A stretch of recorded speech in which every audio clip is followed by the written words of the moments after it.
pas eu la chance de connaître mon arrière-grand-père, mais j'ai eu l'opportunité à maintes reprises de parler de son séjour au Liban avec mon grand-père, l'amiral Philippe de Gaulle. Comme vous le savez, ils ont séjourné dans ce merveilleux pays de 1929 à 1931. Ma famille a adoré vivre au Liban.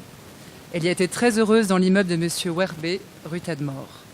Je ne sais pas si vous le savez, mais les premiers arbres qui ont été plantés par Yvonne de Gaulle à Colombey-les-Deux-Églises ont été des cèdres du Liban. Le général de Gaulle aimait la lumière de Beyrouth, ses couchers de soleil, sa diversité culturelle. Par-dessus tout, il appréciait le peuple libanais, surtout son optimisme, sa gentillesse et son honneur. Le courage était pour mon arrière-grand-père une valeur cardinale et savait que le peuple libanais n'en manquait pas. En ce soir où nous célébrons l'appel du 18 juin, qui est à mon sens un appel de la raison, du rassemblement, mais aussi de l'intérêt supérieur de la nation, je sais que mon arrière-grand-père aurait été très heureux de le voir célébré par une nation qui, malgré son histoire récente, a toujours su retrouver sa cohésion.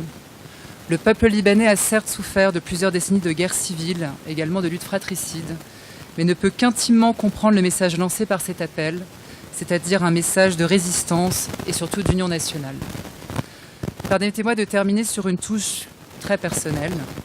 Je connais bien le Liban, j'y ai vécu plusieurs mois et j'y ai séjourné plusieurs années. Et c'est un pays qui est très cher à mon cœur pour de multiples raisons.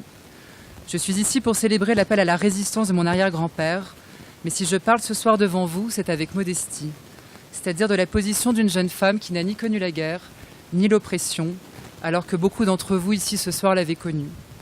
J'ai la conscience aiguë de représenter un symbole mondial infiniment plus grand que moi, et d'être l'héritière d'un homme qui a marqué la vie de millions de gens par son courage, son sens de l'honneur et sa détermination.